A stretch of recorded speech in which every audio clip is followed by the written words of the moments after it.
全日本選手権で優勝するためには、俗に言う体力ですよね。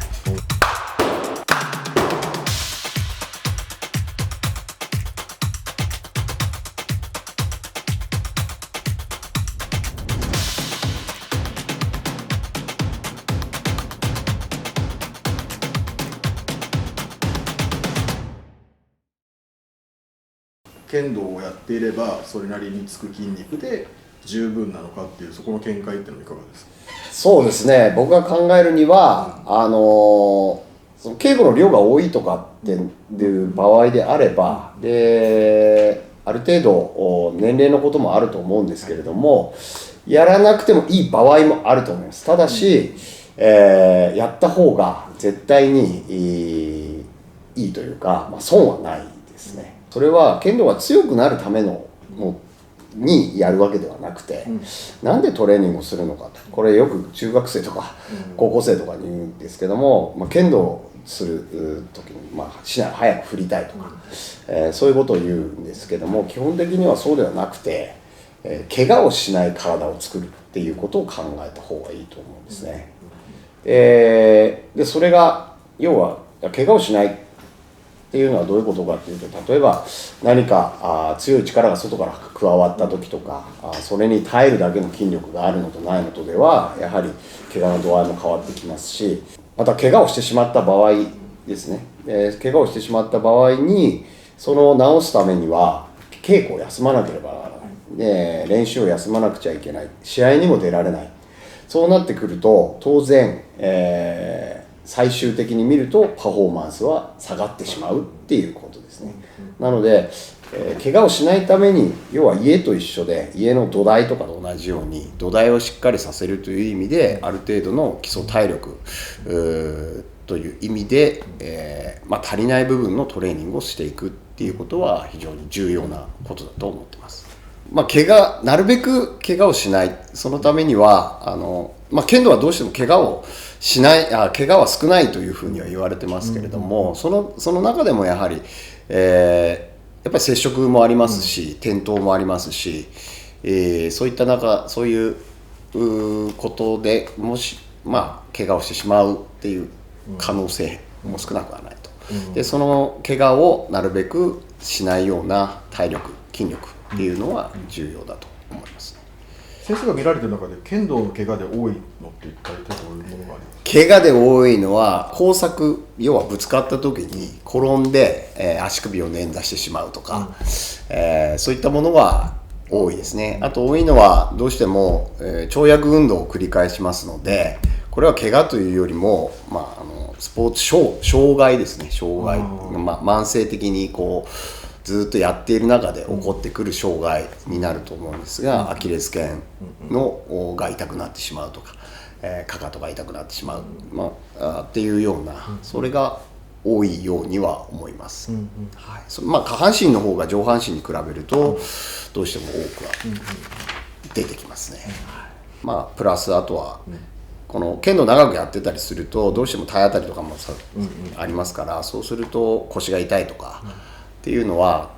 多分経験した人は非常に多いんだと思うんですよね。腰痛であるとか、あとは肩周りですね。トレーニングっていうのはやはり重要であるかと思いますね。筋力だけでは、トレーニングというとどうしても筋力っていうウェイトトレーニングみたいなのをイメージすると思うんですけれども、そうではなくて柔軟性を高めるようなストレッチも含めてですね、柔軟性を高めるっていうことも一つ重要なトレーニングの一つだとは思いますね。選手に求めると、ちょっとこれも繰り返しになるかもしれませんが、選手に求めたいトレーニングっていうのはどういうイメージがありますか？そうですね、選手に求めるトレーニングっていうのは、ある程度高い負荷に耐えられる、要は、俗に言う体力ですよね。体力っていうと持久力っていうことを考えがちなんですけども、当然持久力も入ってくるんですけれども、全身の持久力であるとか、あとは筋の持久力であるとか、あとは筋力、柔軟性、あとは敏捷性であるとか、そういったもの全て、がどうしても必要になってくるかなとは思いますね、選手の場合には。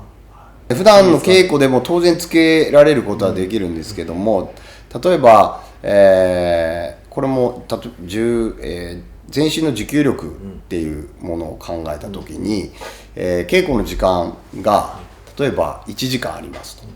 で50分までは体力が持つんだけれども、あとの10分は、もうクタクタになっちゃってます、そしたらこの10分はどうしますかね。流しますよねどうしても、トップではできないですよね。それが1時間全部トップギアに入れてできる体力があれば、その1時間は非常に効果の高い1時間になるわけですよね。内容の濃いはい、でその1時間10分、たかが10分かもしれない、5分かもしれないけれども、それが1年間を通して考えると、それはロスとしてはものすごい時間になりますよね。ですので、いつも要はそこで疲れてしまうとかっていう場合には、やはり全身の持久力を稽古だけではなくて、プラス選手の場合にはプラスアルファどこかで全身の持久力をつけるようなトレーニングが当然必要になってくるかなと思いましたね。よく筋持久力って、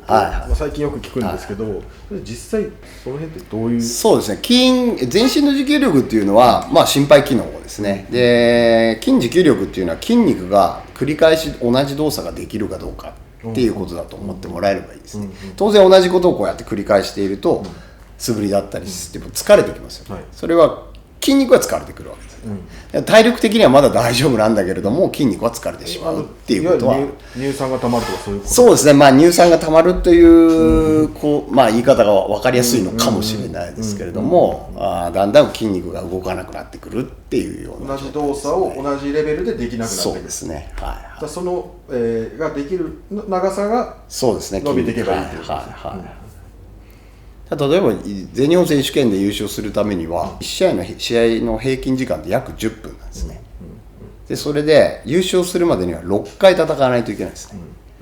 で優勝するためには要は60分間の試合をするわけなんですけれども、最終的に60分間トップギアで試合ができるか、もしくは多少ちょっと疲れてきてしまって、100% の力が出せないんじゃないかっていうところを考えた時に、普通に考えて、要は決勝戦やる時に、全然疲れないでやれていた方が、有利なのはもう、当たり前というか、疲れてしまうよりも疲れてない状態でいければ一番のベースだと思いますね。そこはじゃあ日本一を目指すための最低限のレベルっていうことですね。そうですね。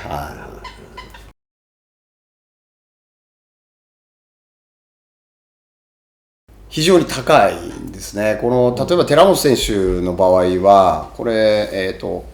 世界大会前にですね、国立スポーツ科学センターというところに行ってみんなフィジカルチェックと、あとはメディカルチェックをするんですけれども、寺本選手の場合は J リーグで活躍しているような選手よりも高い、J リーグで活躍しているような選手よりも高い。